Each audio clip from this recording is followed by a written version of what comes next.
evening, West Hollywood. My name is Max Geschwind. And I'm Daniela Radoy, and this is WeHo Politics. Now tonight is the first of a 4-episode City Council candidate series where we're going to interview each of the 4 candidates running in the City Council special election. And for our first episode, we have candidate Larry Block. Larry, thank you so much for being here. Welcome, Larry. It's a privilege. My Thank honor. you so Thank much. you. Now, just to give the folks at home an idea of what you're all about, you've been living in the city now for about 30 years, In and around the city since 1986. right? And you currently sit on one of the advisory boards, the Disabilities Advisory. No, not as of March 6th. Not as of March 6th. Yes. So you used to serve on the Disabilities Advisory Yes. Board, not anymore. Former chairman, yes. All right, nice. All right. Too well- political, so I wanted to let the politics be separate than the board. Right, right. All right, well, we're going to get things started. We're Start just asking going our to jump right in questions. there. So tell us a little bit about your background, educational, where you've been, what you've done, and how has that inspired you to become so involved in politics and, city Public matters, service. public service? How much time you have? Yeah, I'll make it brief. I grew up in New York City on Long Island. Went to college in upstate New York. Graduated with a business and marketing degree. I started retail stores in New York City when I was 20, and then moved out to West when I was 25 and sold the stores, and started a manufacturing company, YMLA, and we were the Inc. 500 fastest growing companies in America, had lots of employees. We did like $250 million between 91 and 2002, and then sold that company and became a real estate agent. I'm blind in one eye, I lost my eye and ability to drive, opened a local store called Block Party, and from there you get involved in the issues because you live with them every day. So that's how really what sucked me in was just the things that are happening on the street every day and the issues that were before me. And I guess I turned my ambition from business to local politics. All right, well, now West Hollywood certainly has overcome so many obstacles on its way to becoming a city in 1984. So what do you see now in 2015, fast forward 30 years, as the biggest issue facing the city? Is it land use? Is it development? And do you still think that WeHo has a place as a world leader in women's rights, LGBT rights, and so on? Two different questions Right, there. yeah. First, on the first question as far as the big issues. Affordable housing is a gigantic issue. How we can afford to live in age and place, how we can stay living in West Hollywood, and we can afford to live here. Because if you sell your place, your apartment or your house if you're an owner, and you have to replace that because you have a growing family, you're not going to really find an affordable place that's comfortable for family living in West Hollywood because the prices are so crazy. But it's most of the West Side. Development is a gigantic issue. It's not a West Hollywood issue. It's a issue all over the world or the United States based on just low interest rates alone drives development. You talked about does West Hollywood still have a place as a leader? Yeah, as a world leader in Come on, we are the leader, Yes. okay? I think that we're one of the most progressive cities on social rights and LGBT rights, and if you've been knowing me, then you know that beautiful new city, West Hollywood city flag with the rainbow embedded in it was something I fought for to honor our LGBT heritage and the history of West Hollywood. Right. Was that us? No, I don't think so. No, we're still not. Yeah, we're good. So I hope I answered that. But yes, I think we have a place, but we also have a place of looking local. A lot of the times, I think the city council sometimes wants to sponsor something in Rwanda or something over there in the world, and they spend as much time sponsoring something and giving money and celebrating causes that are outside of West Hollywood versus just bearing down and getting our crosswalk safe, or things that are local that, so there's something about being too political and not local enough. And I think we have a lot of problems here that we can solve if we put all that energy and money into our local issues. So we had an interesting election, March 3rd. We had some interesting circumstances. So what do you think that election tells you about the voters and how their opinions have changed or stayed the same? I'm a big advocate that the voters are really smart. And I count on that when I'm the low-money candidate, not taking money from the developers, not raising a lot of money, self-financing my own campaign, hoping the voters know the difference between an independent voice and a voice of somebody that's on this side or that side of the race. And unfortunately, in the March election, there were too many candidates for any really one to get their message about. But I'm a big fan of Lindsay and Lauren, and I used to tell people to vote for the two girls, so Yeah. I think that the voters were smart, and they've made a good choice, because truthfully, Lauren and Lindsay work the hardest. Right. And they're two great girls. So I said that at the debate when they asked me about women's issues on the city council. I said, we have two fantastic women right here, and we do, and I'm glad to work well with both of them. So if elected, you would feel comfortable working with the four that are on the council right now? All four? I think I'm the perfect middle for both of them, because I have stood up to Duran on ethics and other issues, and I've stood up to D'Amico on collusion issues and things like that. Yet I'm a D'Amico appointee. We're good friends. We go out to dinner. I text John Duran when the opportunity comes. I text John Harmon 2 days ago. We're friendly, and I made an effort to reach out to all the candidates in the first election and Right. whatever, borrow a printer, give them a printer, share ideas, and I don't know. I'm a uniter, not a divider. I like to think that we need an independent voice on the city council, and the way this race is structured, there's like the old regime and there's a new regime. Well, how about no regimes? And I'll bring out the best in Lindsay and Lauren so that they can be in the middle, and that the middle consensus will have more of a say. Right, right. All right, moving along. So we're talking about the city council and who makes up the city council. So how do you think the city council has been doing these past 4 years? How do you think they've handled their job? Collectively, the five, Jeffrey Prang, John Duran, John Howman, John D'Amico, and Abby Land. How do you think they did these past 4 years in governing the city? Well, very deep question. Yeah. Very deep question. Yeah. Need some time to think. Sure. There's been many successes, and we should be proud of the successes we've had. And there's really, I think, a couple of failures. One gigantic failure was the crosswalks. The city council voted to send out to bid for the rapid flashing beacon lights on the 5 intersections that were supposed to go in. They voted in November 2013. I stood up in June and I said, where are these the rapid flashing beacon lights, because I was on the disability board then, and everybody would ask me. And then I had a meeting with City Hall to find out that those rapid flashing beacon lights were never sent out to bid. So they sat in a city staffers folder for 6 months Right. when the money was already allocated, and none of the city council members noticed it, mentioned it, or did anything, or none of their deputies, and that's when I founded Cross Safe WeHo. And then after that, that's when Clint Bounds got killed, and I think that we could have done better, because we did procure safety measures that weren't put into place. The murders on 939 Palm, those public safety issues, those were buried and tried to sweep under the rug, and we really haven't advocated any new policies, so the way police would enter a residential building.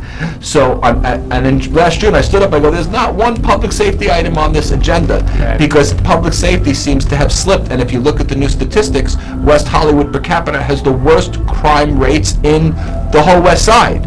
Per capita, but that's misleading, because we have a lot of people that come into the city over the weekend that don't count in the public safety things. So in that thing, successes, they haven't gotten along well to work together well. So unfortunately, that has been a problem too. But overall, I think there's been some good accomplishments as we continue to growing, embedding our LGBT heritage into City Hall.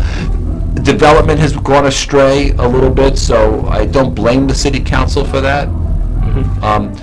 But it is interesting to note what changes may have placed since, say, John D'Amico was elected 4 years ago against Bigger, Louder, Stronger, and then his planning commissioner is John Altschul, who is John Howman's planning commissioner for the previous 15 years.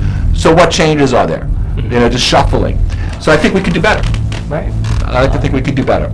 Okay. All right. So West Hollywood is a flourishing city. We have a AAA bond rating. We have $1 million in revenue. We're one of the safest in Southern California city. So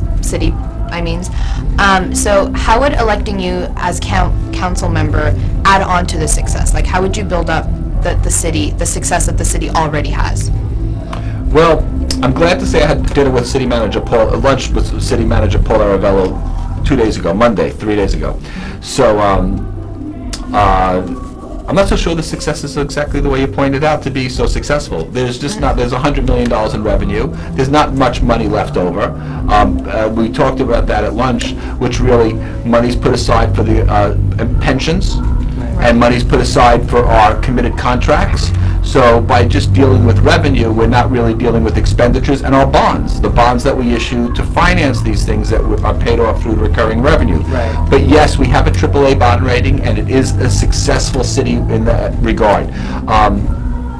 There's certain things that maybe they bridge between the two questions of success and not success of the last question. I don't think the increase in the parking meters was a success for small business. You see small business closing all around the city when they open.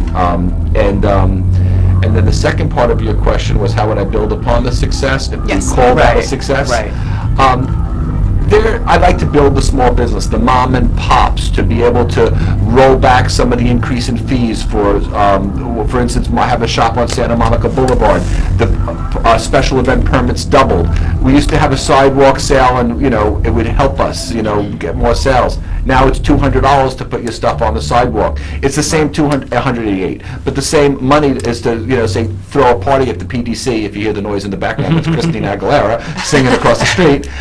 But those special event permits cost $188 whether you're a little guy or a big guy. Right. So I think that there's things we could do to help small business and public safety and affordable housing and people who are really aging in place.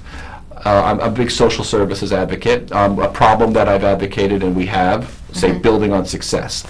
Well, we have a failure. When people are getting old in this city and they live on a second floor unit and they can't walk, Right. what happens? They're forced to leave the city because you're never going to find a unit on the first floor at new market rent. I advocated something to rent stabilization, which is one of the first new ideas I was told in 14 years, advocated in front of rent stabilization, to allow a senior or a person with disabilities to move down from a second floor if a first floor unit was available, and this swap mechanism. So building on success means coming up with new ideas that address each of the issues that are problems, and hopefully, tweaking it a little bit to the better. The government, I find, as I start doing this, is very different than the private sector. There's no sense of urgency in the government. They don't have a boss, really, who pushes them. They don't have a plan. They push pencils and they push pens and they push what the people tell them. But I don't think it's fast enough. So, I don't know, maybe it's my New York blood. My New York blood. We're going to move these things a little faster.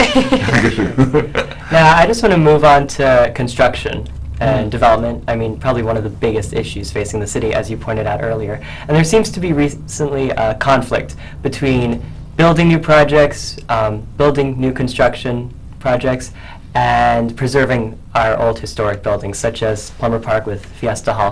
How would you, if you were on the city council, how would you govern effectively so that you can address that conflict between those two areas?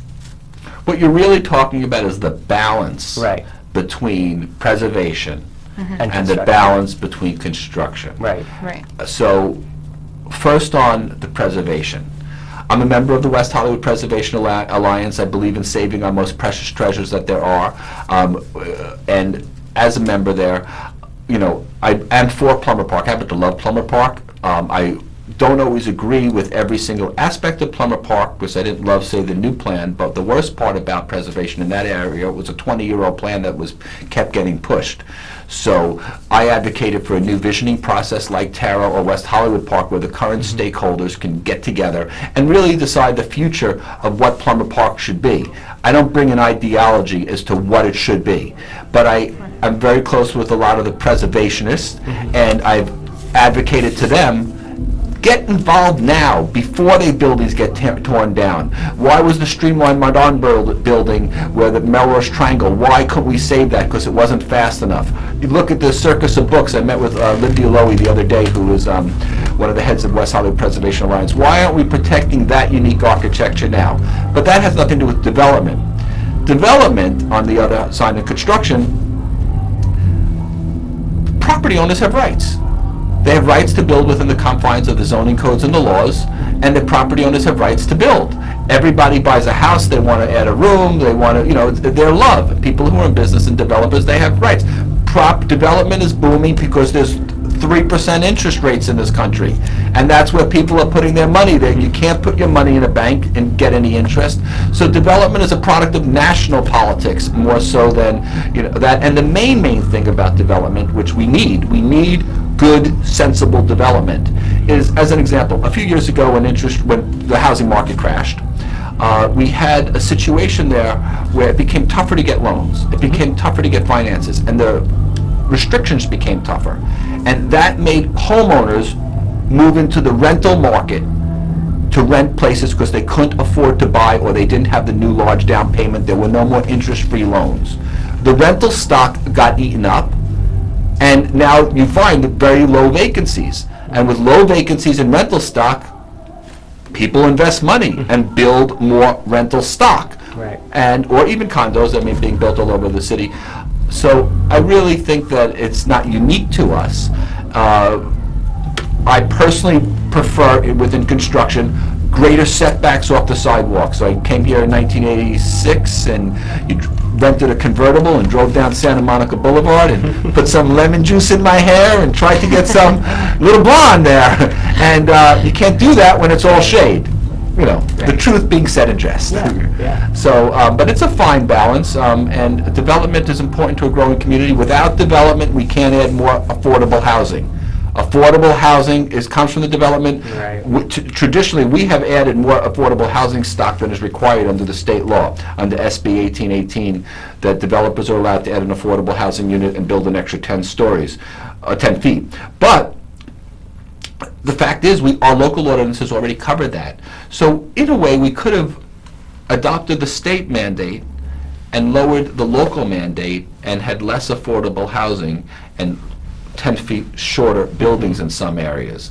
But we added on top of that to create more affordable housing. And Right. we've created so many more affordable housing units than are required. So we've done a good job, but it's not enough. Right. You'll never meet the demand on affordable housing because there is so much demand for us to build that quickly. I hope that answered. Oh, yeah. Yeah. So we were kind of talking about Santa Monica Boulevard before and how there's so many stores, and obviously it's very busy during the weekends on weekend nights. So how would you, as council member, try to protect the safety of pedestrians, especially on Santa Monica Boulevard? Well, as a store owner on the street, it's an unfair question to me because I'm there every day. Every time there is an accident, the employee closes on. Every time there's a cop, every time there's a shoplifter, every time there's a drunk, every time there's a homeless person. When I open the store, that said, every time my employees close at 2 o'clock in the morning, and the crazy people, and I mean some of them are crazy on drugs, screaming, yelling, throwing racks over. Right. We had a business improvement district we tried to get approved through the Chamber of Commerce. We could not get approved because we did not have 51% of the votes. The city council basically asked the merchants to patrol the crosswalks. John Duran just said this the other day. If we got the bid going, then we could have taken care of the crosswalks. Public safety is not a merchant's job. It's the Right. city's job to protect the safety so that people come to the stores. When the murders happened at 939 Palm Avenue, that's all the customers would come into my store and talk about was the murders and the safetiness. Then they raised the parking meters and to the rates and scared a lot of business away. Right. So I could tell you that I have a first-hand knowledge of the safety issues on the streets, and we're doing some of that with the block-by-block security ambassadors that are on the bicycles that are patrolling the town, and they are more accessible, and our crime is really, although nationally petty theft is up and certain things are up, but a lot of things are down and better than they were. Right. So the block-by-block ambassadors, if you're not familiar with them, and that's not related to my name, but they do a fantastic job going on the bicycles there to log calls. I mean, 1,500 to 2,000 calls a month. And I go to all the public safety meetings, and I really love that part. I send out public safety messages with all the stats, if you're on my email list, of all the stats each month. The most interesting stat I'll give you is the stat on the crosswalk since we got the mid-block crossing signals. Okay, we used to have anywhere from say 22 to 35 pedestrian to vehicle accidents in the city within a given month. But when I advocated for the pedestrian safe zones and we got those up, the last 3-4 months, there's only been 3 pedestrian to vehicle accidents last month, 1 a bicycle, 4 total. The month before it was like 6, and we've been in single digits. So you may not like those mid-block things that everybody's knocking over, which are short-term measures until the lights go and the long-term measures get approved, but they're working. Right. Those things are getting hit, people aren't getting hit. We haven't had a death since Clint in August. So that's a long time for us to run without a death. The year before, February 12th, we had 2 killed on Palm. So things are improving, and I'd like to think that citizen activism has helped make that an issue. Yeah, For definitely. sure. Right. Well, we're going to keep talking about Santa Monica Boulevard just because it's the spine of the city. It's just what attracts the commuters when they need to run through the city. Sunset too. Yeah, Sunset too, right? But Santa Monica really is in the middle. It's the spine of the city. So we're going to talk about traffic then. Traffic is a major issue in the city. What would you do as council member to specifically improve the flow of traffic along our most busy streets, especially on the weekends? If I'm going to sit here and tell you that I'm going to be able to straighten out the traffic problem, I would be pandering, we'll use that word. What I would do is I would put a 10% development tax on large-scale projects. And if we took the $2.5 billion worth of construction that's going on right now in the city and had taxed that 10% on the development tax, we would have $250 million to use towards mass transit or rail or bring light rail or a subway system under here. The way we will clean up traffic is by getting people off the street in mass transit. And I think that there's other things we could do. For instance, rerouting people. I mean, we're a pass-through city and many times go from Beverly Hills to Hollywood or thereabouts, going back and forth. And we could do a few things to improve that. Maybe not letting people cross through residential streets, rerouting them from Beverly Hills, hoping they take Beverly. Perhaps, and I've explored this, but it doesn't always work with the roundabout curbs, but having a no parking lane for 2 hours in the morning going west or east, where you can't park from 6 to 8 in the morning along the parking, and having a third lane to move traffic, and then perhaps going the other way at nighttime. The traffic, I like what everybody said, or even, you know, at the city council meeting, we can have ideas and everybody's trying to have them, but that's what people talked about 10, 20, 30 years ago. We're a growing city. As much as we find new ways to transport people is as much as we are going to fill up the streets with new cars. Right. So that's a tough one. Yeah, it is. But if you're from New York City and you have to go to the Midtown Tunnel and wait for 45 minutes to get through a tunnel, You shouldn't be complaining. you know, but it's not like it used to be. Right, yeah. You know, the traffic studies show that there's about 63,000 cars on Santa Monica Boulevard on any given day, versus if we go back 20 years, that number was 30,000 cars. That's twice as many cars are on the road over those past, 20 years.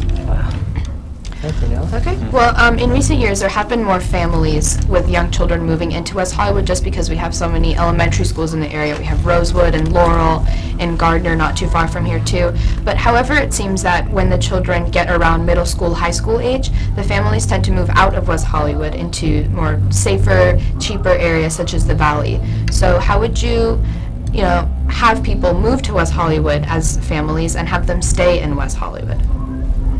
I guess a good, first question to that would be, would you even, support the idea of having this be a attraction for families to, move and stay in the city to raise their kids? Yeah, because that would have an effect on citizens, right. too. Well, in West I Hollywood. mean, I hate the idea that somebody would say West Hollywood's not family friendly. Right. It's not true. Okay, although we have a highly, single mobile population, our rec department is incredible. We have 68 employees in recreation. We pay $3 million a year to program rec programs at the park. Right. And that $3 million goes to a small number of children. They come from all over to enjoy our park. It's not just West Hollywood residents. And plus, just generally speaking, I see more strolls on the street than ever because gay couples are having kids. So it's not like the question was sort of posed a little bit like families as if it was a straight family. But today, gay guys and gay women are having children, but we don't have a middle school. So, well, Laurel, that's the main middle school in the area for children in West Hollywood to go for grades 6 through 8. But yeah, I guess the question is that, we have many young children, I would say around the age of 5, kindergarten age.